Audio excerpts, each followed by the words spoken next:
And good afternoon, everyone. I'm pleased but a little nervous to be here because I keep hearing my paper mentioned and the idea of quotas coming from me, and I share the apprehension of bureaucrats everywhere when politicians or political masters suddenly take up their ideas and start running with them. So I want to say right at the beginning, obviously, peer review and what I'm saying today, I'm not talking in my official capacity as head of the ISU. The ISU supports the agreed programs of the states parties, and peer review may one day be agreed, but at the moment it's just an idea. So I'm talking very much as just in my personal capacity as a friend of the convention, as someone who's been involved in BWC for a long time.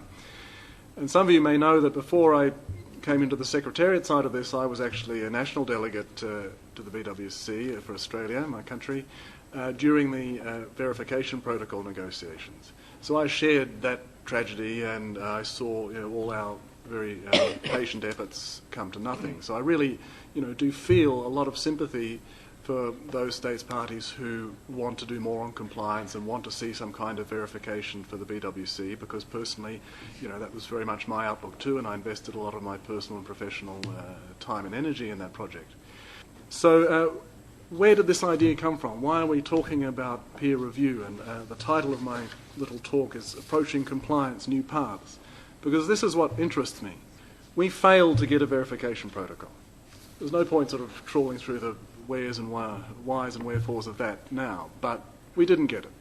But things have changed, and one of the big shifts, I think, at the last review conference was quite a clear signal from the United States, which, as you know, was one of probably the main obstacle to agreeing a verification protocol. The United States left some pretty broad hints that although they couldn't agree to resume negotiations on the protocol, they were nevertheless open to look at possible other paths to ensuring compliance. And this seemed to me, as a veteran of that very disappointing time back in 2000, 2001, as a tremendously encouraging signal.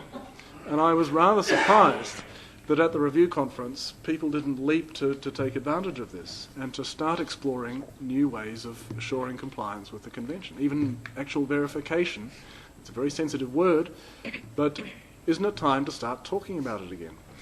So that was the reason I wrote my article, which was called Verification for the BWC. If not the protocol, then what? It surprises me constantly. We have all these repetitions of, and we heard them again this morning in the opening session of the meeting, many delegations saying the best way, the only really lasting way to strengthen the convention is through multilaterally negotiated, legally binding instrument to strengthen the convention, including through verification measures. Well, okay, but we can't get there, through that particular channel.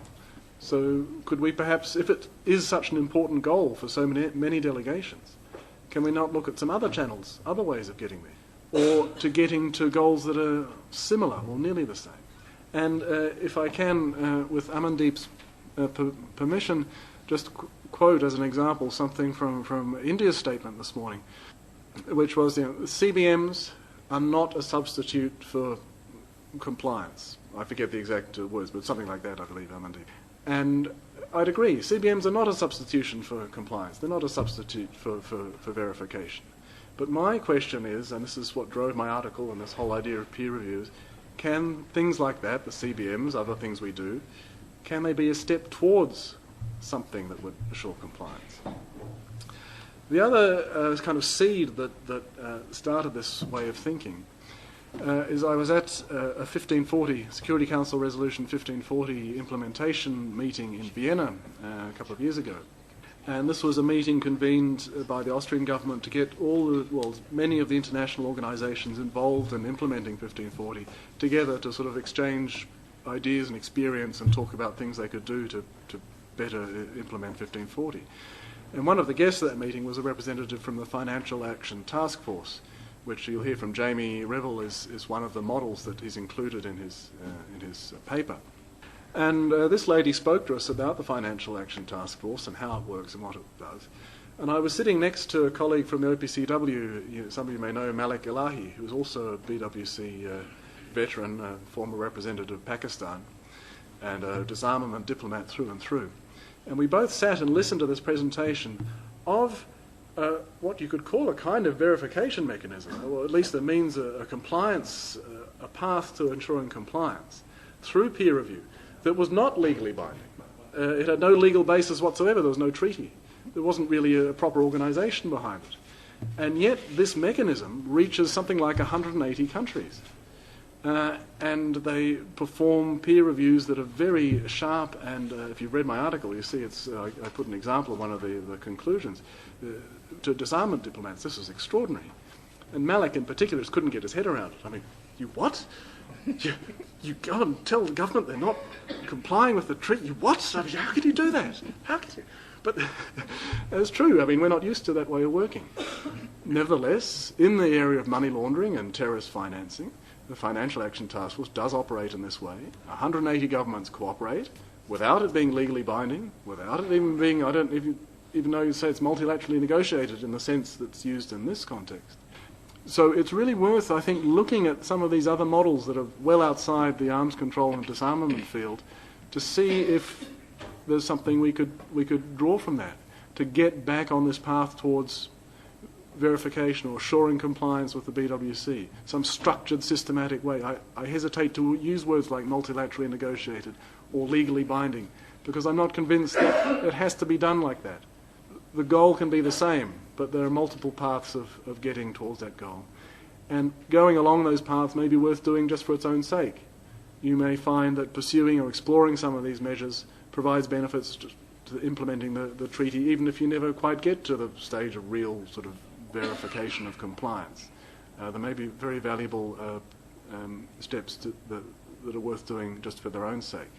So I do hope you will come to this with an open mind.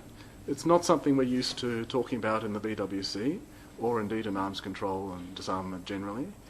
But for those of you who are interested in verification, for those of you who spoke this morning and said, you know, we think this is still the most important way to improve the BWC, I hope you will take a look at this and see if there's something we could do with it, because to me it's very depressing just to listen again and again to these repeated calls to the need to return to negotiations on a verification protocol. Okay, you know, and I personally, as I said, I have a lot of sympathy with that, but you're not going to get it just by saying and asking for it. We need to look at actual steps to try and move things forward. We didn't get a specific thing on peer review at the review conference in this intersessional program. Maybe there's a way to include it in your discussions. That's not for me to say, that's for states parties to consider. But I do hope you'll listen to what Jamie has to say, and I do hope you'll read his paper, because I think he's done a terrific job in collecting some examples of different peer review mechanisms and putting them together and highlighting the similarities and differences and looking at what could be applicable for the BWC. Whether they are applicable or not, I mean, that's, of course, for you, states parties, to decide. But I'm very pleased that someone, at least, is doing something to move the compliance discussion forward beyond just this rehashing of positions that we want this, we've wanted it for 10 years and we still haven't got it. So let's have a talk about it. It's just an idea, but I think it is one worth exploring. Thank you, Teresa.